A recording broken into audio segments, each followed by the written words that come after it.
So you want to make comics and you really want to improve your art skills.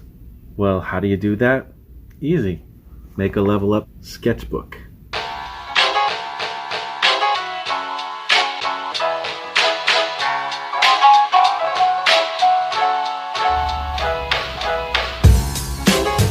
So what's a Level Up Sketchbook, you might ask, Mr. Marsh? Marsh makes comics. If you didn't know, my name is Marshall Lee of DonkeyJawProjects.com, and I make comics, obviously. But I think this is a really good thing to do, and I was talking to my friend Mike Emeritz. You can see I quoted him right here. Basically what this is I call it a Level Up Sketchbook, and it's a sketchbook to practice the act of making comics, which is something that Mike said to me recently when we were talking about sketchbooks of these kind. I just started this thing. I'm going to be sharing with you guys some exercises for getting better at comic books. But basically the idea is to not just use this as a regular sketchbook, and you can use any kind of sketchbook. The only thing that I did specifically was I wanted it to be a smaller sketchbook. I didn't want it to have like a huge page count, so it would be less intimidating.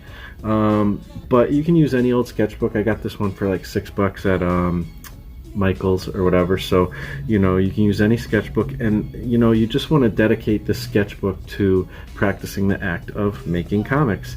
These don't have to be pretty pictures, they don't have to be anything amazing, but once you finish this, you will be better, I think, at comics, and every time you do one of these, I think you'll be better. So if you guys want to follow along with me and continue on this journey, I'll be sharing some different exercises that I come up with, but today I wanted to give you a few exercises, some really simple things you can do to level up at making comics. So here we go. Basically what we're going to do here is we're going to copy comics, and I know that might sound weird, but this is for learning. This is not to steal from other artists. This is literally to learn how the greats do it. It's you want to learn from the best, and the best are already doing it. So let's take a look. I'm going to search for something cool to work with right now.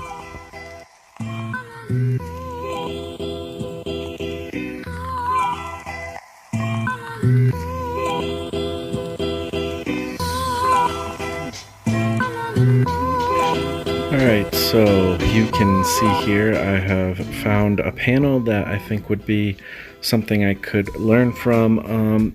Like I said, the thing is when you're looking to pick people to learn from, you might have your favorite artist who works on comics, and that's all well and good, but you want to pick from people who are really like, they do kind of the fundamentals well.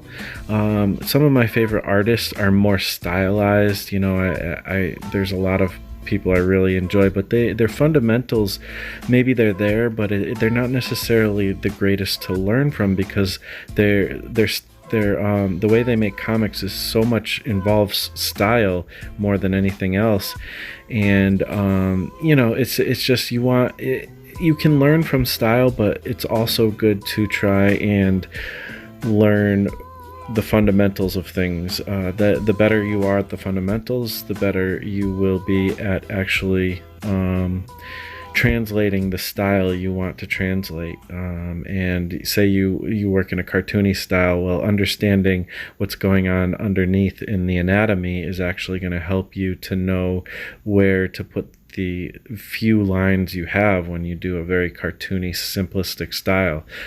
So it's always important to understand the fundamentals the best you can, and it's great to work from a lot of times older comics will be less about style and more about just drawing correct or drawing well, so yeah, I don't know. So I got this old Turok comic, and I forget the artist here, but it's something very simple, but I felt like this would give me a chance to learn some things about kind of perspective. Even though there isn't a lot of environmental perspective, there is some perspective here with the two figures.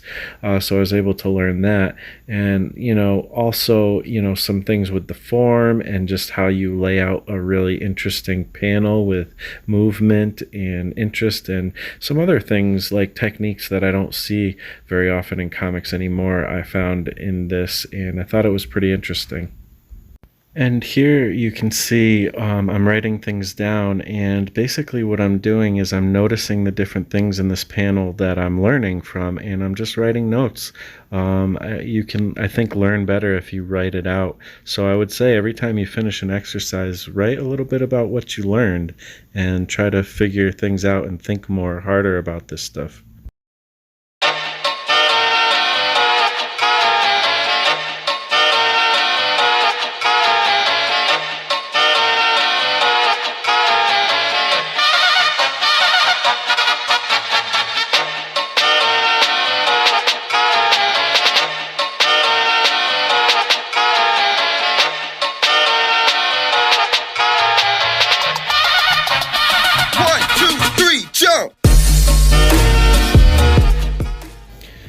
So in this part, you can see that I'm actually tracing from John Buscema.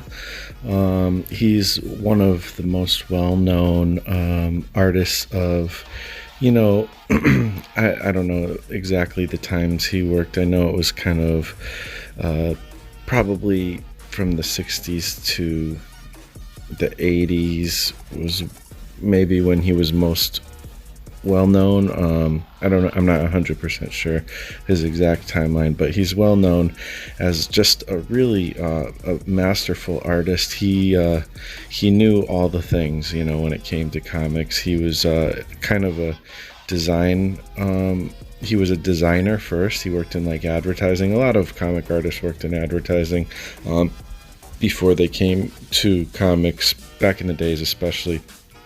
And the way he lays in blacks on a panel is brilliant, and just lays out any panel, and his anatomy is spot on. All his drawing techniques are spot on, so he's really good to literally trace from. And this whole idea of tracing is, you might think it's kind of weird, you're copying and stuff. Well, it's okay when you're learning, and to literally trace somebody is it's really helpful, because you get to kind of a big part of what drawing is it's motor memory. It's kind of your fine motor skills, which is like the actual physical act of drawing.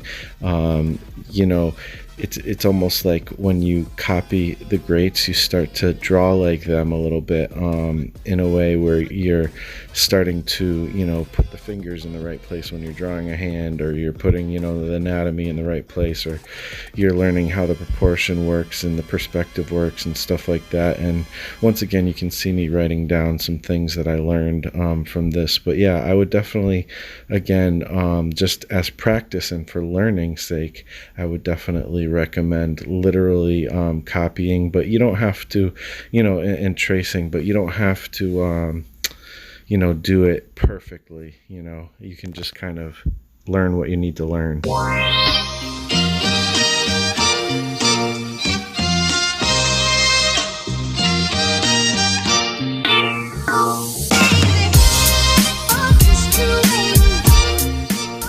Alright, so here comes the fun part. You can see I found a panel from a Captain America comic, Captain America and Falcon, the classic series by Jack Kirby, written, drawn, and everything by Jack Kirby. And this is where you get to insert your own OCs, or original characters. And what we're looking at here, what we're trying to do here, is really just it's kind of, for me at least, it was kind of a study on form and trying to get the perspective right on the bodies. One thing that I learned recently within the last couple years is not only do you need to have proper perspective in your environments, but the actual bodies need to be in good proportion and have perspective as well. So I'm trying to get the form down. I'm trying to get things looking right, and I get to put my own characters in there, so it's a great way to kind of see what it would look like if you were able to do what the masters do, or at least practice some of their techniques and stuff. And I really had a fun time with this, and I put my characters Glyph and Tusk in there, and this is from the mini comics I've done, but also from a series I'm going to be working on not too long from now, from the recording of this video at least. Oh, there's my arm. But I showed also the blue pencil that I use. This is like, they used to use non-photo blue pencils back in the days, and that's a really good way to kind of construct your forms before you go in with pencils and actually kind of truly solidify the characters and put more details in, and then you go in and you even make it even nicer with the inks. And again, I'm learning about laying in blacks with this, and I didn't actually write notes after I did this when I should have, but I don't know, it's just a really fun exercise to actually put your characters in a place where some other popular characters would have been. So hopefully you dig that, and yeah, I don't know, let me know if these techniques help you. If you try some of these techniques, let me know if you've practiced the act of making comics in your sketchbooks, or if you're going to try and dedicate a sketchbook to this, and if this is helpful. I'd love to hear it. And if you know of any other exercises, I would also love to hear it, and I'd be happy, if you don't mind, to share those techniques if they seem helpful on the channel, and I'll definitely credit you if that happens. But yeah, I don't know, what have you used to kind of practice comics outside of actually making comics? I'd love to know. That being said, thank you so much for watching. Please go to donkeyjawprojects.com, sign up for the newsletter, because that is where you can get some free comics to read, and also I'll be putting some resources in the archives that are only accessible by people who are subscribed to the newsletter, and also the same kind of stuff goes out to my patrons as well. So if you want to support the channel, you can go on to Patreon, and there's a link in the description, and support for a small amount every month, and that would be really cool too. Other than that, thanks for watching. You guys rock. I'll be back with more exercises on using the Level Up Sketchbook, and yeah, let me know again if this helps, and if you're able to make some good progress with this. All right, thanks for watching again, and I'll talk to you later. Peace out.